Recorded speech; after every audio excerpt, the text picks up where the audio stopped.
Omnicurus welcomes all of you for joining in today. Today we have Dr. Shubodh Kumar Singh with us. He is a world-renowned plastic and cleft surgeon with more than 30 years of experience. He is the Director and Chief of Plastic Surgery at GS Memorial Plastic Surgery Hospital in Varanasi. In addition, he serves as the Project Director for Smile Train and Wonder Work with over 37,000 free cleft surgeries. He has established Varanasi as the world's cleft capital. His work was featured in the Oscar-winning documentary as well, named as Smile Pinky. International media outlet The Week called him one of 30 Poles of India.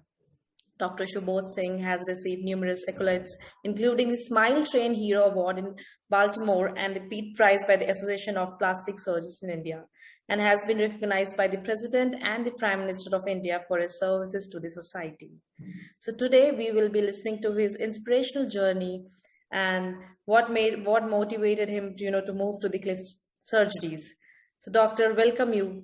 Thank you, Prerna, and good evening to all the viewers of Omnicurus. So doctor, our audience would really want to listen your inspirational journey. Like, when did you think of becoming a doctor, and why did you choose cleft lips as a major area for your contribution? When I was a student and a school student, and my father died when I was not even 30. So, and I thought that my father did not get a good treatment. It was at that time that I thought that I would become a doctor, and it was a childhood dream, and provide treatment to the patients. And then I was good at studies, and then I joined the Institute of Medical Sciences, BHU, and did my MBBS, MS, and MCH all from there, and also the Diploma of National Board in Plastic Surgery. So that's how I became a doctor.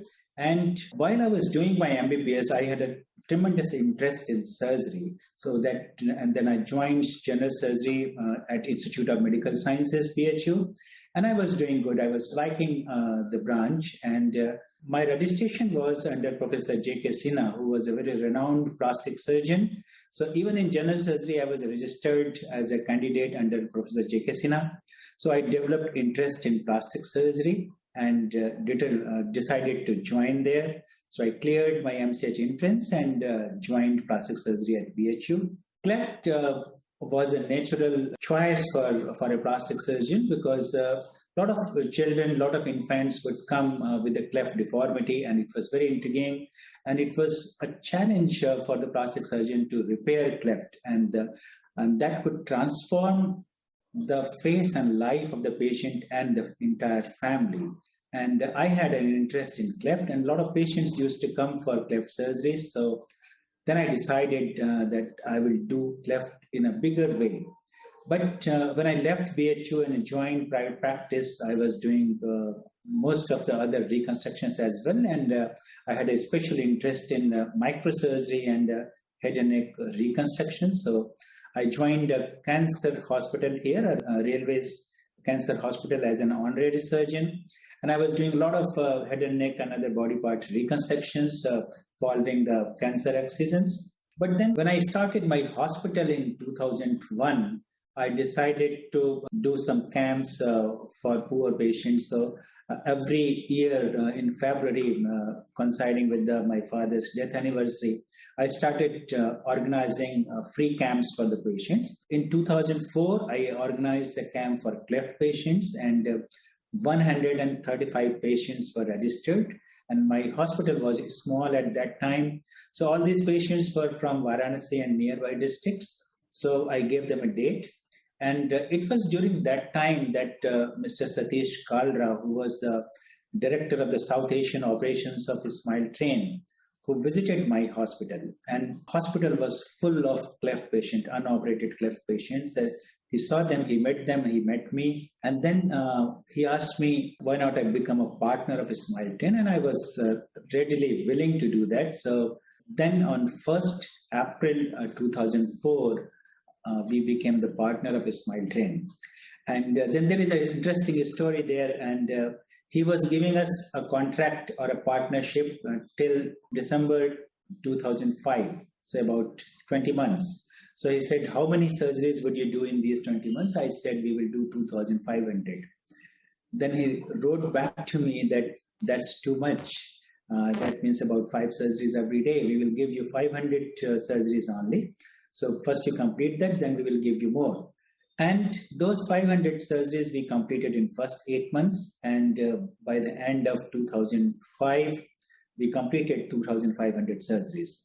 And by the end of 2006, we were the center who were doing highest number of free cleft surgeries every year. And since then, we continued to do highest number of free cleft surgeries in the world for several years since then. And as you already said, we have done about 37,000 plus free cleft surgeries in partnership with the Smile Train. Wonderful to hear that. So, also, sir, we would like to know how was your life, sir, as an undergraduate? What, according to you, should be an ideal life of a student who has just started his undergraduate program, sir? See, becoming a doctor is a great responsibility and a great privilege and a great honor. So if there are medical students who are listening to this, and if there are young surgeons and doctors who are listening to this, I like to tell them all that this is not for nothing that you were born in a family which could give you an education. And it is not for nothing that you had an intelligence to get an entry into a medical field, to enter into the MBBS.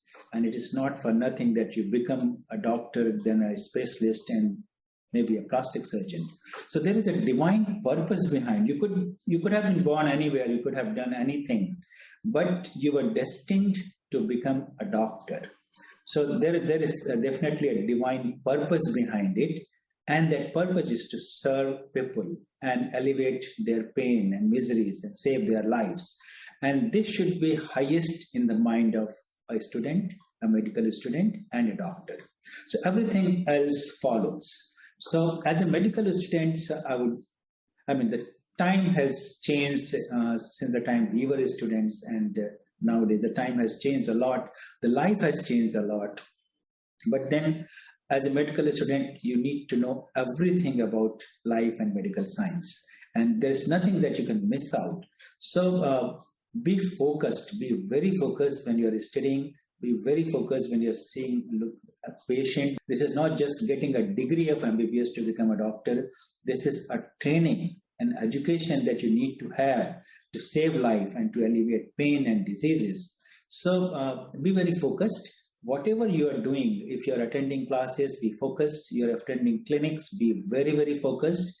And then because you are entering into a long professional life, and you will remain in the same profession most probably all your life. So give time to other things. Take care of your health. Play field games.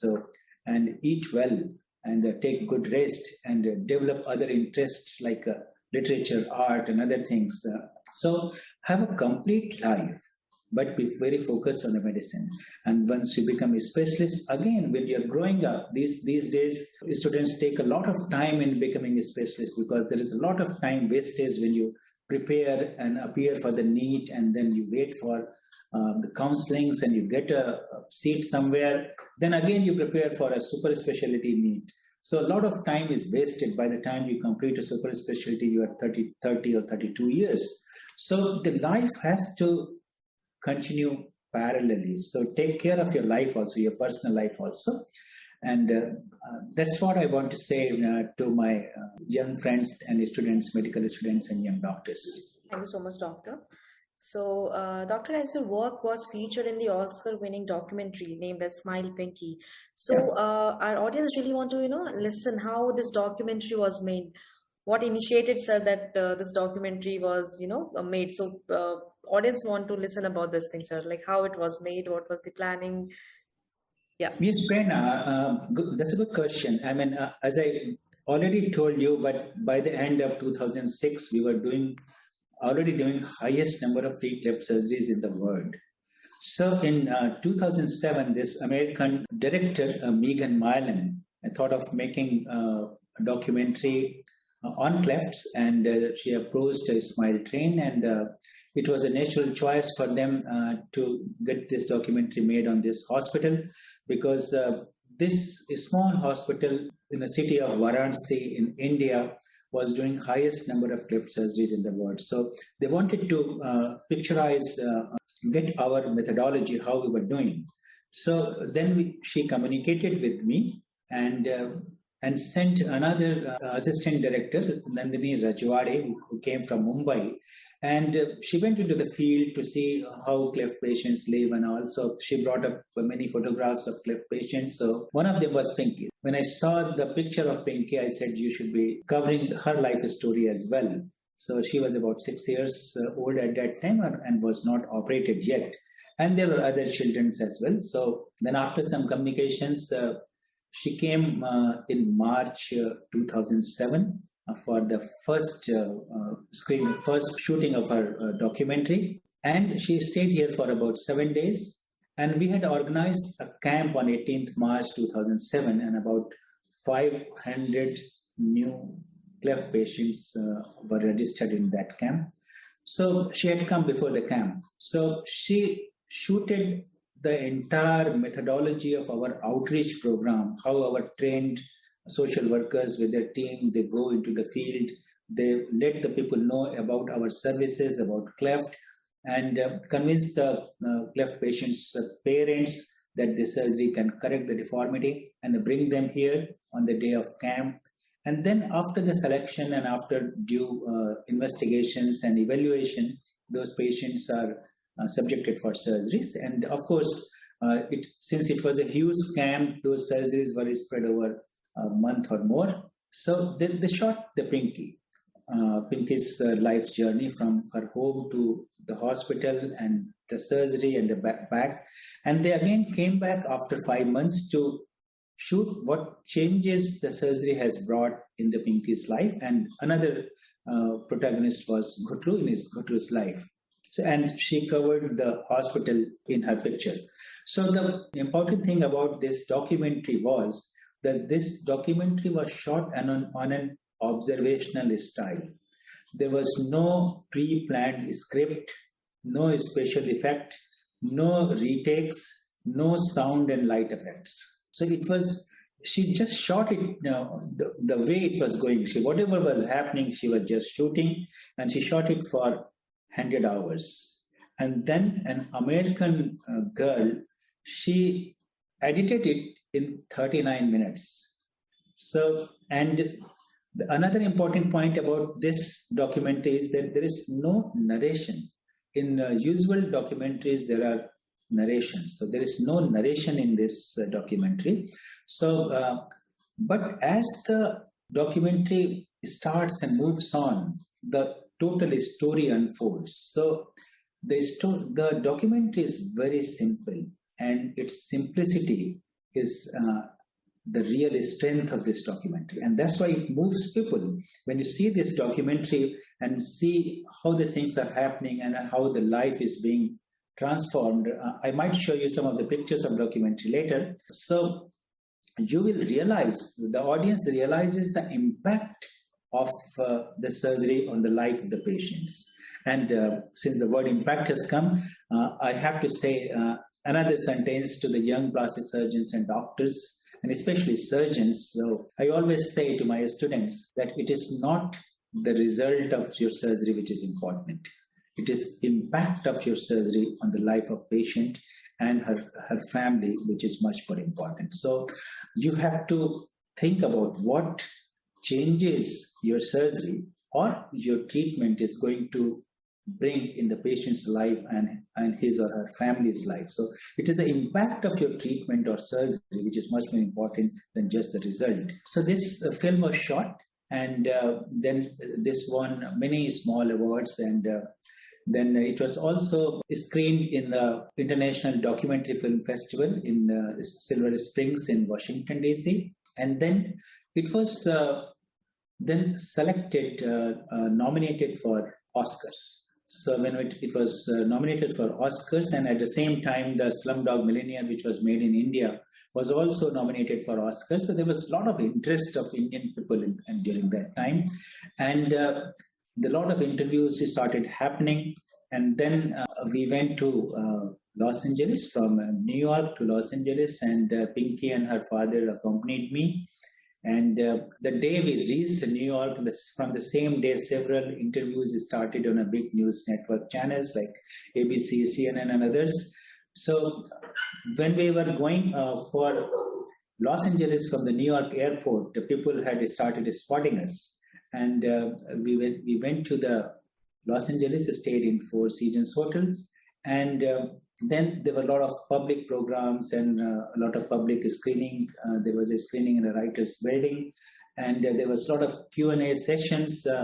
So there were four documentaries, short documentaries that were nominated and selected, and all the four documentaries were screened in the writers' building, and the audience gave three standing ovations after Smile Pinky. Then the Oscar function started in the Kodak Theater, and this was on a 16th item during the Oscars, and somebody came to find if the director was sitting there or not. So he came again.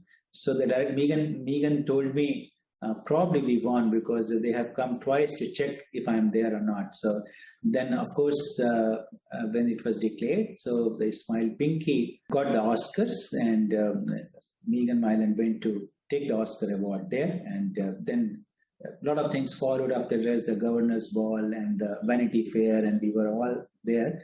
And there were a lot of Indian people who were there, gathered there. We met them all, and there were a lot of interviews. So this became very popular. The important thing is this became one of the most popular medical documentaries. And then it was translated with the subtitles in almost every language in the world, and it was shown in almost every country in the world. So this brought an unprecedented awareness about the cause of cleft patients and the cleft disease. So this was one of the most successful medical documentaries ever made in the world. And this brought an unprecedented awareness about cleft in the entire world. And a documentary which was made in such a simple way, and a story that was displayed in such a simple way became very strong in bringing the awareness in the entire world. And suddenly there was a lot of interest in the world, and the patients started pouring not only in our hospital but in every center in the world. So this documentary did something really good for the cleft patients all over the world, not just in India. Yes, sir. So, sir, adding to the previous question only, how impactful can a medical documentary be, sir? Yeah, this is an example how impactful this medical documentary can be. See, the visual media is very strong, and if it is made in a proper way, it is received very well. So the medical documentaries, there have been several very good medical documentaries, and they help bring in awareness about that condition and how that condition can be improved or helped, and they also generate interest in donors. So this was 2008 and 9, and you remember there was a lot of recession in all over the world. Financial recession was there, and most of the charities were not getting any donations from anywhere. But the Smile Train got a lot of donations even at that time, and that was the impact of Smile Pinky, and that helped patients all over the world. So the services of Smile Train continues in full vigor and even more.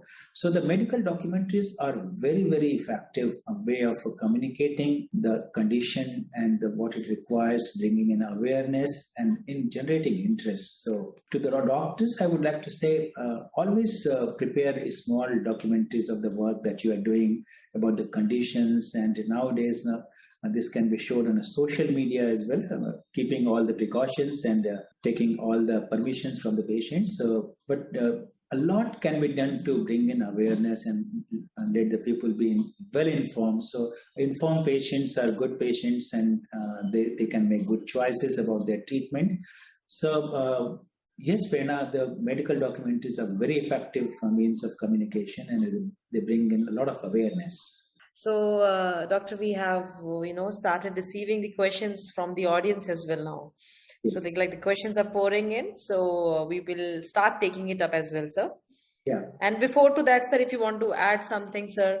or you want to present anything, sir? So we would like to take that as well. This is Pinky, and we also work a lot for the burn patients and for those who develop the post-burn contractures. So we do thousands of surgeries for burn patients as well. Now, this was the first picture of Pinky, which Nandini Rajwade brought to me, and I immediately said that she should be there in our documentary. Now, look at this, the face of the patients, right?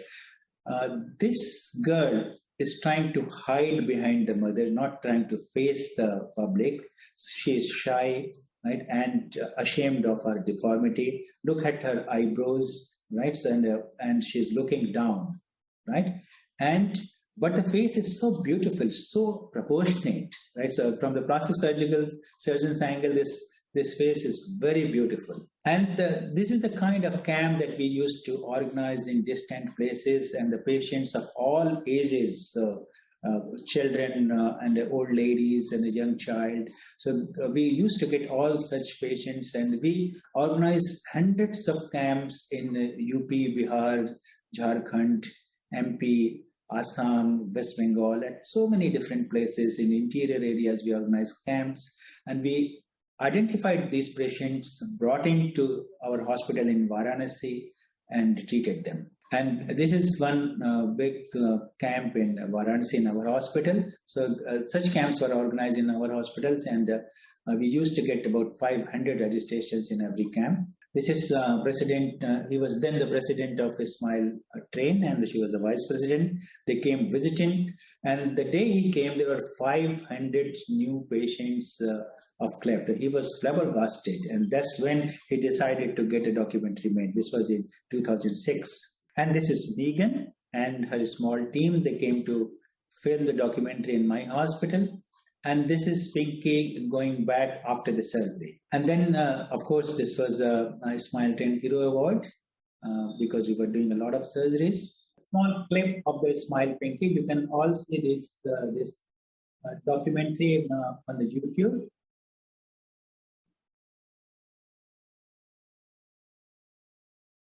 This is how we used to advertise, putting posters in different places.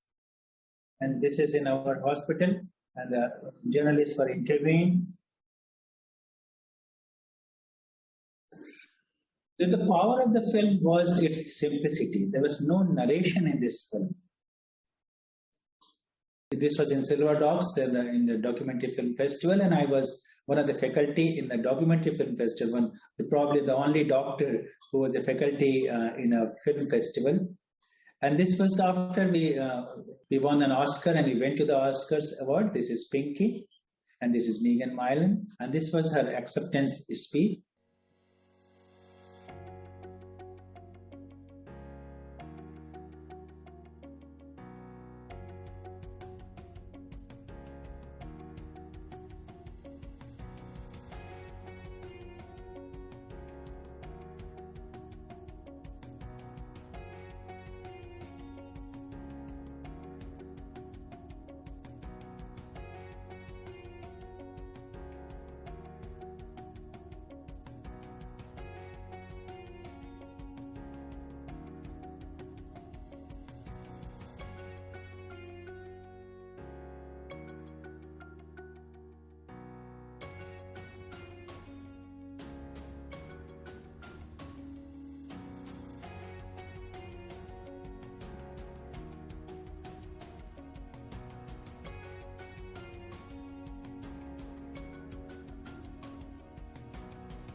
So that was Megan Mylan, and of course, Lotta Bonham is followed that. And at the same time, the entire team of Slumdog Millionaire was there. So it was after the Oscars, the stage was ours. And of course, a lot of interviews were happening in US, and the Honorable President called us, and the Honorable Prime Minister also called us. So there was a reception when we came back to Varanasi Airport and in our hospital. And a lot of coverage was there all over the world in everything and in all media. So now this definitely definitely helped us reduce the global burden of cleft disease. And this was Pinky.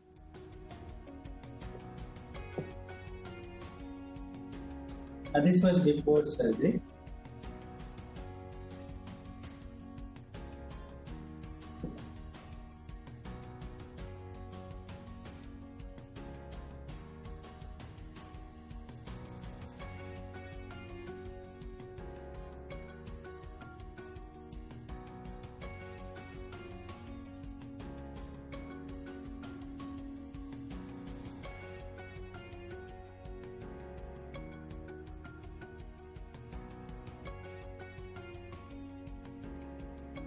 He is Gudru, another protagonist in the same film.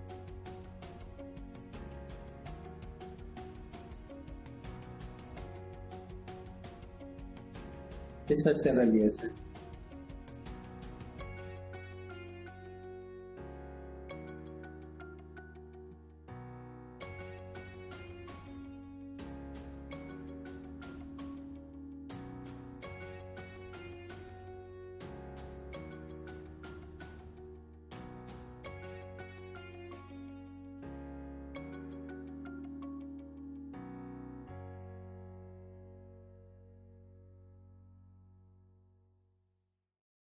So this is a story you've already heard. So this was viewed on YouTube, and it was all over in the social media, and it was screened in 6 out of world 7 continents, so everywhere in the world. So 30% of all smile-trained cleft surgeries in the world are done in India. So Indian smile train program is the most successful smile train program in the world. And in 2004, India was doing about 5,000 free cleft surgeries with the smile train. And by 2008, it was doing 50,000 cleft surgeries in a year. So since we were doing a very high number, and a lot of hospitals and a lot of doctors were inspired to take up this challenge, and that helped cleft patients all over the country. So the patients were pouring to our hospitals from several neighboring states, not just Uttar Pradesh. And we did about 37,000 plus surgeries, and that was 2.3% of total smile train surgeries in the world. And we do about 6% of total smile train surgeries in India. So the backlog was cleared very fast, and 50 new centers were added in our vicinity, and the 30 centers were added in our catchment area. Yet we continue to do a very high number of free cleft surgeries every month and every year.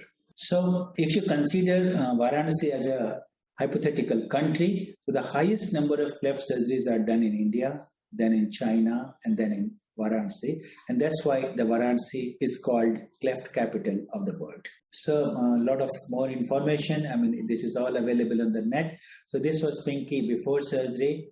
And then after surgery, she started playing with other children. Earlier, she wasn't playing. She also started dictating her terms. So the confidence had come back. And this is Dr. Auden, who came to make a series of the doctors from Los Angeles and to our hospital.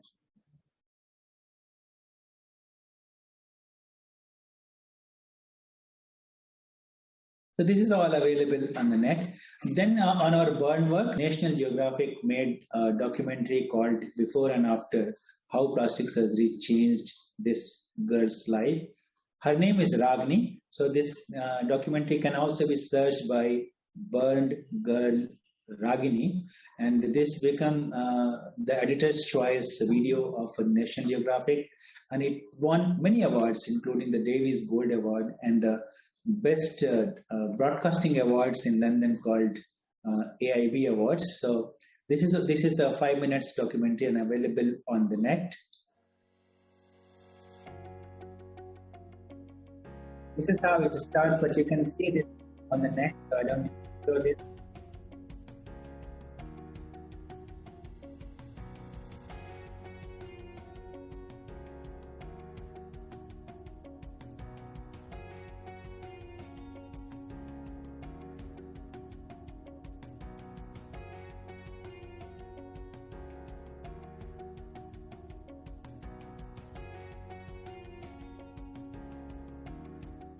This you can see on a net. So I will quickly complete this. So This is one of the most watched documentary on the internet, and it became viral in many Indian and American sites. So it is one of the most liked medical documentary on social media, most shared and most commented documentary. Both her knees had severe post-gun contracture for 4 years. She was moving like this only. She could not even stand because her both her knees were severely contracted. She can only move in a sitting condition. This is how she came to our hospital. And we kept this patient in a hospital for about 24 days. And we operated both her knees at one go. Then we trained her to walk again. And she left our hospital, walking straight, holding the hands of her son. This was a small journey with the cleft patients and burn patients, and now I'm willing to take up the questions that you might have. Sure, doctor. So, doctor, it was such a beautiful presentation. We are really glad to watch this presentation, sir. Thank you so much, sir, for this presentation, and thanks for sharing it with our audience and with us as well, sir. We have first question, sir. That is there anything that could be done during the prenatal period to avoid the occurrence of cleft lip? Not exactly in prenatal period, but see, the cause of cleft is not known.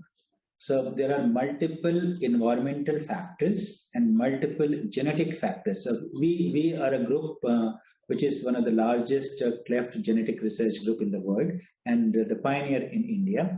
We have one of the largest cleft DNA sample size in the world, and we have been doing this genetic research since 2004, and we have published many papers as well. So about 350 genes have been associated with the causation of cleft. So when the face is forming between the 4th and 12th weeks of intrauterine life, there are a lot of genes which are helping in expressing at that time, which are helping in the formation of the face. So any gene can be affected. There can be some variation, can be some mutations. Some of the epigenetic or environmental factors or nutritional factors can affect the expression of genes at one particular point of time, and that can prevent the face from forming and the lip or palate from uniting. So the more important point is, I mean, although we do not exactly know what causes cleft, the more important point is to well nourished before conceiving. So the mother has to be well nourished with balanced food with a lot of vitamins and all. And in Indian circumstances, we have found that our patients were deficient in vitamin B12, not vitamin B9. So there should not be any deficiency of vitamin B12, and it has been associated with the causation of cleft in our series, and we have proved it biochemically as well as genetically. So be well nourished. Avoid any pollution, any drugs at that time, no smoking. So these are the things which might have a slight effect in minimizing or reducing the incidence of cleft, but it cannot be prevented totally. Moving to the another question, what are things that could be done by the government to improve the overall outcome of cleft lip patients in India? Yeah, so the cleft treatment is an organized treatment. It's not just surgery. So that brings to another important thing that we do. Very soon we realized that a lot of patients were never reaching us for surgery. So the lot of patients died even before they could come to the hospital. And I wish I could show you another presentation on nutrition. So we started giving nutritional counseling to the mothers. So how to feed that baby? It is not easy to feed a cleft palate baby because they cannot create a negative pressure and they cannot suck at the breast. So we started counseling them. Then slowly we started providing them food material, utensils, feeding bottles and other things. Then we made it a very organized setup just for counseling. And right from the day of birth, today we received a cleft lip and palate child 4 hours after the birth. from 15 kilometers away. He was born 15 kilometers away. They came immediately after the birth, they came to the hospital. So if you get a patient that early, the mother can feed the baby by expressing her breast milk directly into the mouth of the baby. So the nutrition is much more important than the surgery. So and a lot of parents do not know in India how to feed a cleft baby. A lot of doctors do not emphasize that the feeding is important. And here I will narrate a story of a child who came to us from West Bengal. He went to a postgraduate institute not once, 8 times, only to be told that your child is too weak for surgery. Come back when the child is healthy. When the child came here, she had severe marasmus. And we admitted that patient for 24 days here, treated her malnutrition, and then he came back after about 2 months and we performed surgery. So the giving a nutritional advice is much more important, and this is where, and the government of India has a lot of emphasis on malnourishment and nutrition. So the Cleft should be incorporated into this program. And since we started doing it, Smile 10 also got interested in it. And now, beginning from our hospital in Varanasi, this nutritional care of cleft patient has spread not only in entire India, but also in the entire world. And Smile 10 is helping in providing the nutritional care to these cleft babies.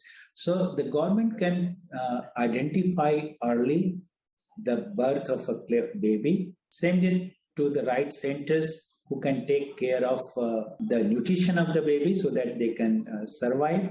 And then they can organize centers where a comprehensive care can be given that includes not only nutritional care, but surgery, orthodontic treatment, speech, ENT services, and so on, so orthognathic surgery. So a comprehensive cleft care center should be made, a center of excellence should be made in different parts of the countries where these patients can go and get treatment. Now, because of the RBSK program, a lot of these cleft patients are reaching to us early. That's one. And the parents need to be told that these patients can be repaired and come back to the normal life. So I remember yesterday I had a patient who came to us from a lady, in fact, a couple who came to us from Chhattisgarh, and she adopted a cleft lip and palate baby whom I had operated upon. And parents of this lady abandoned her after the birth, and she was reared up in an orphanage in Varanasi. And this couple came from Chhattisgarh to adopt this child. And they said the adopting mother said that this girl has faced a rejection early in her life.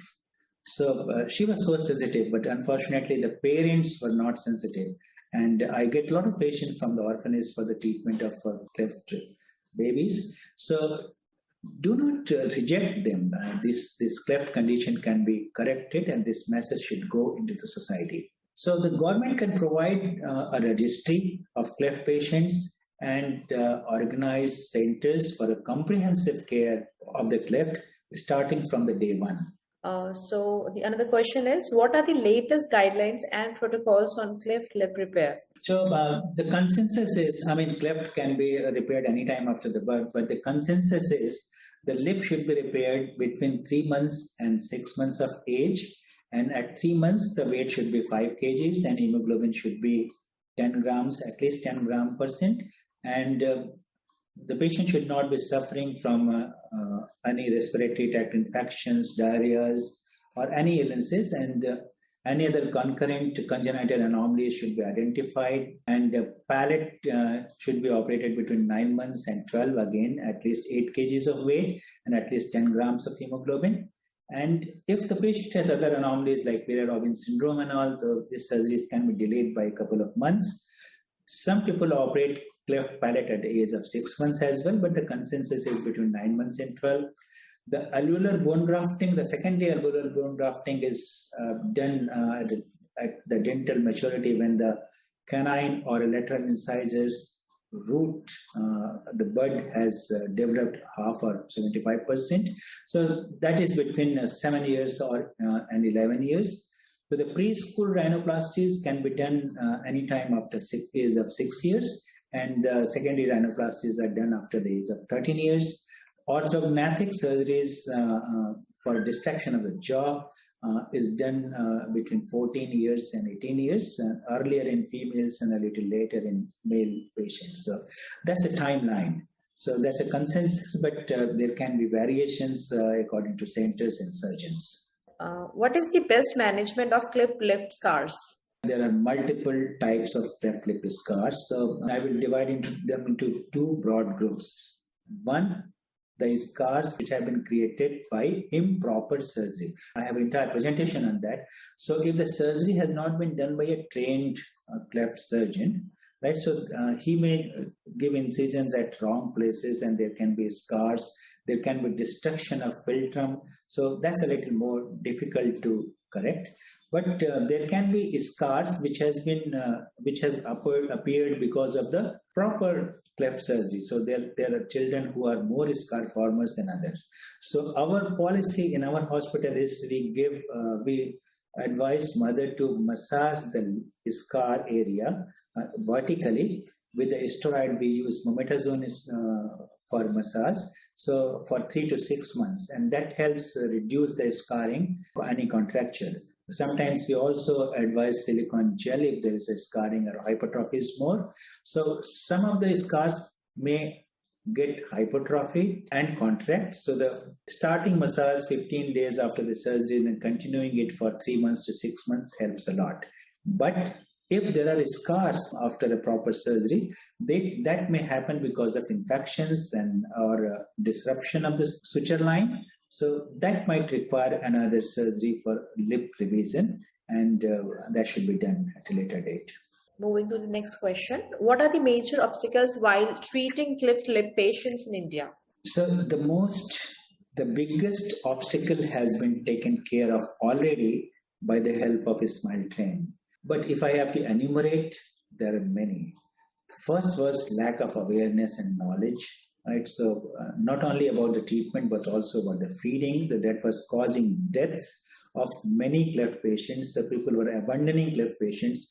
They were allowing the children to slowly pass off, especially the girl child with the most severe deformity. So the such girl child will not be given proper food, and the family members will allow it to pass off. So that was happening.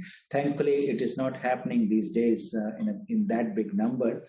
So even the in-laws and husband were not bringing the mother who gave birth to a cleft child to their home. So a lot of mothers came with their cleft child from their own parents' home to our hospital, and a lot of family reunions happened in our hospital. So awareness about feeding and awareness that the cleft can be treated, that should be done. And then there was lack of treatment facilities. So there was few centers we were treating cleft, and there was a huge backlog and the lack of money on the part of parents. So that they could go to the hospital and get treatment. So there used to be a backlog of several years, and even then the patients were not coming and getting those surgeries.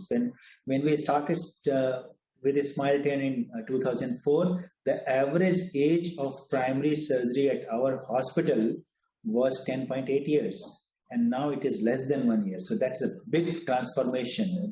So there was a backlog of about 1 million patients, so that has been largely cleared. And my oldest patient was a 76 years old lady. So I operated and had just a cleft lip. So now with the help of a Smile Train, this surgery is available free of cost. And a lot of government hospitals also do this surgery free of cost. In many states and in almost everywhere in the country now, because of the Ayushman Bharat, this can be operated free of cost. So the money is not a problem. And there are a lot of centers who are doing, a lot of surgeons who are doing cleft surgeries. So the treatment facilities are also available.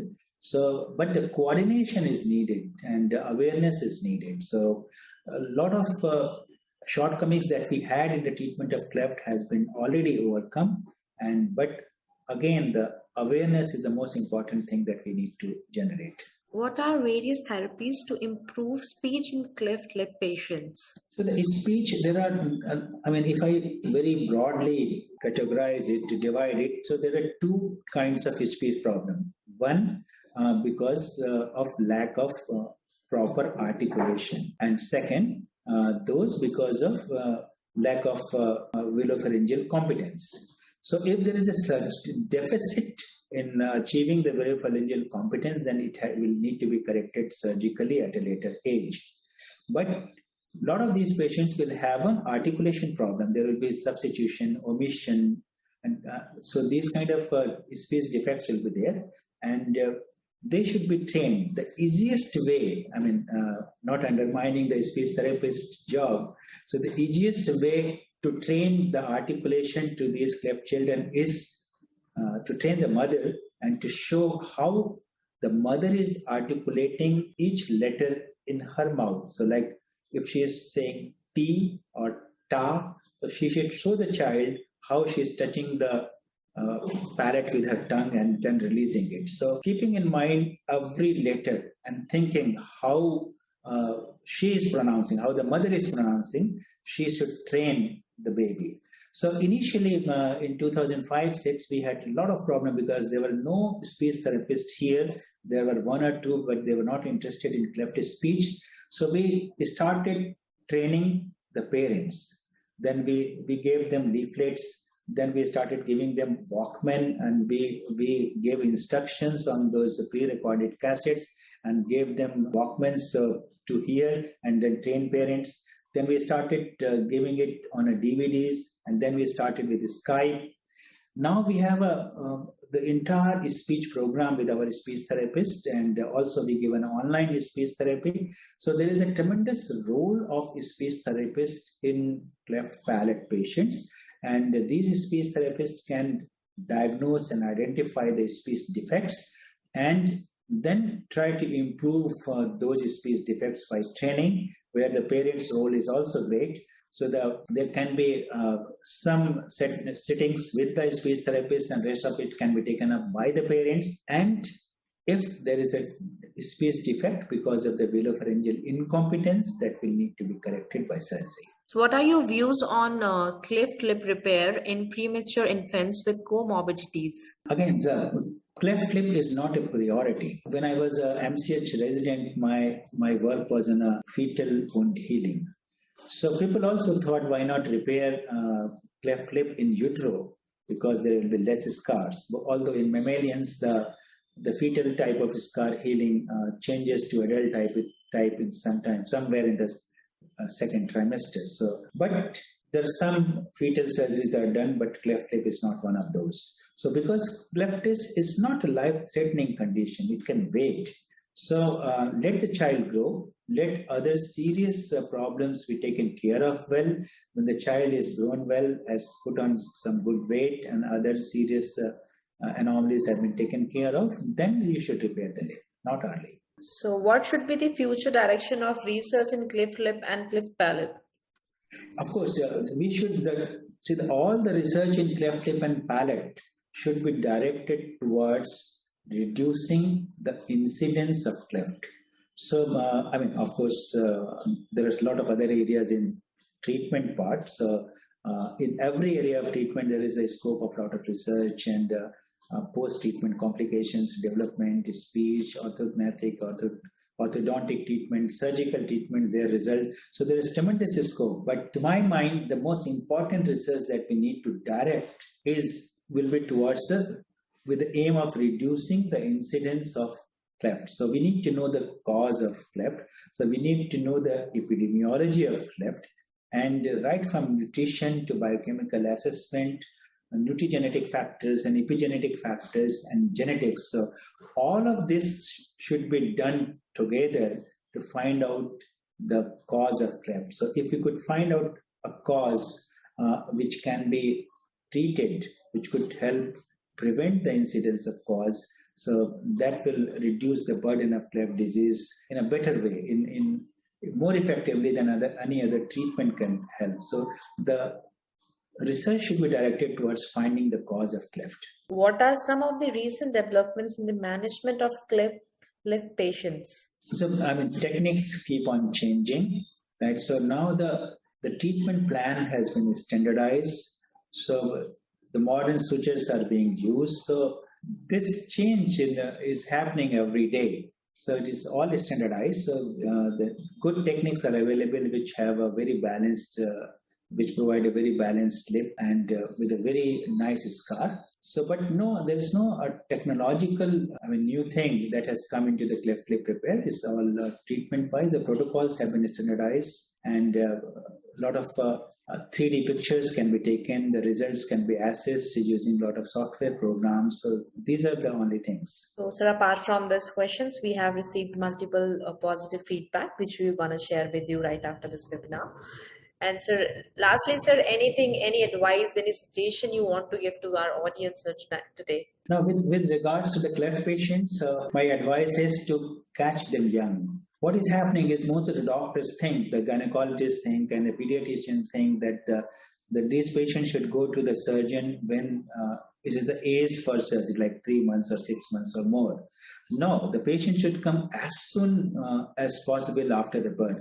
And now, since the diagnosis is being done intrauterine also, there's an antenatal diagnosis also, that patient should come for advice. And a lot of patients come to us for antenatal advice. So it is from that time that counseling should start, so that the parents are prepared well to accept that child and take care of child after the birth, take care of the nutrition, and so that at the time of surgery, you get a healthy patients who can sustain surgery and get good results. So spread awareness, send patient early to the cleft surgeons, take care of the nutrition.